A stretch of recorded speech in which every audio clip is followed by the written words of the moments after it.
We are in game number 2 here of the final for the 3rd ESL Pro Tour Weekly Cup. In the bottom left, we have the red Zerg player. She is Scarlett.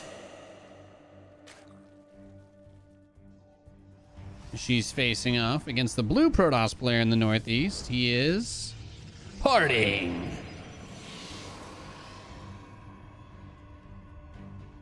And yeah, I don't want to be that guy that types in the chat and asks what the score is, because then every single person is going to reply. And then, you know, that's just me being annoying.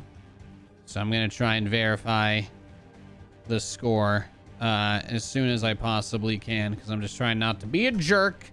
Somebody in chat hopefully will post it. Yeah, we'll see. Did anyone get the score? I'm going to ask that in my Twitch chat.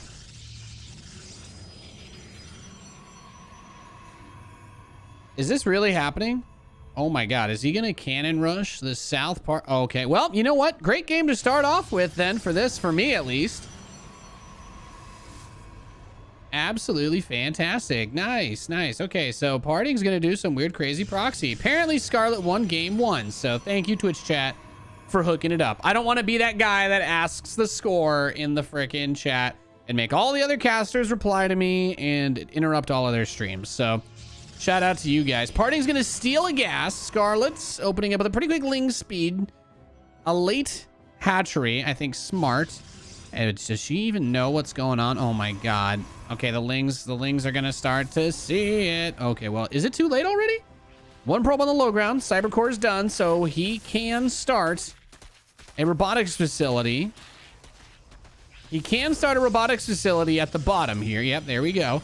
And presumably this is going to turn into some Warp Prism Immortal juggling. One of the reasons why you want to take this gas is some Zergs, you know, you're going to try to go for Ravagers to break this down and bust it open.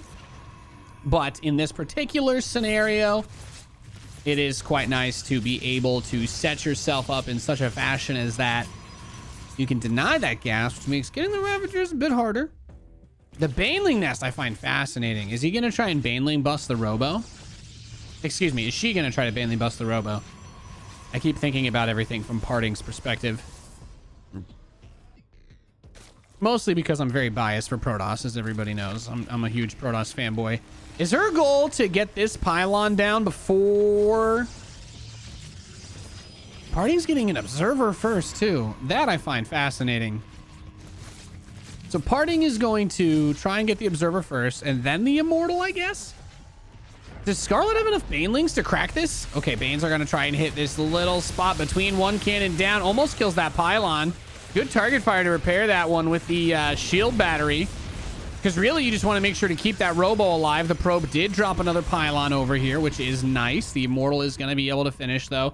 That's really the most important part, I think. As long as this immortal comes out, Parting should be able to execute his strategy.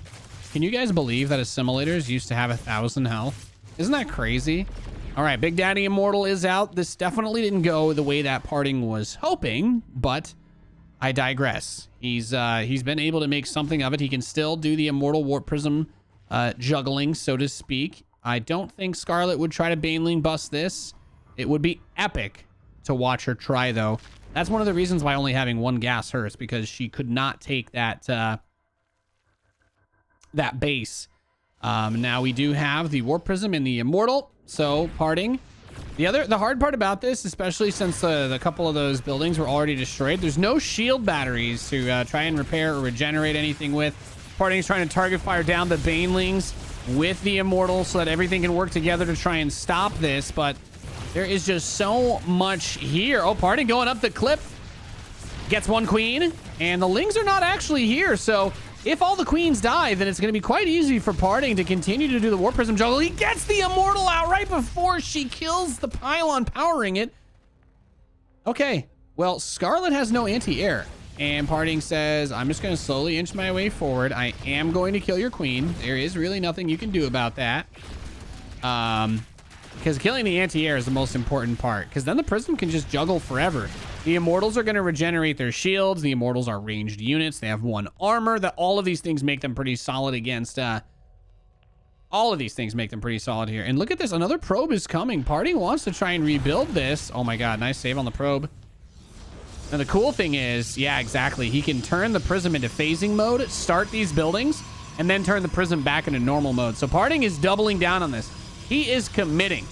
All right, ladies and gentlemen, Parting is going to be extremely committed here. He already was, but my point is, it's kind of, you know, crazy to think he's going this far back into it, getting the that many shield batteries as well to make sure that he can regenerate and also put these cannons up.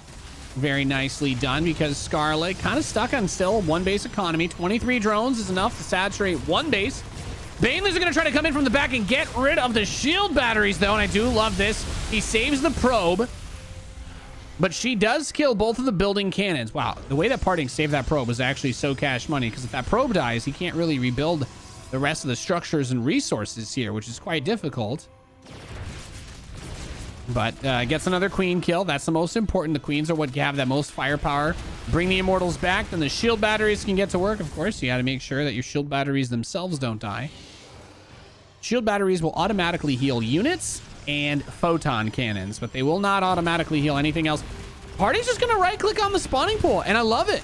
One queen just doesn't have the DPS. Parting does it. He takes the game 2 victory.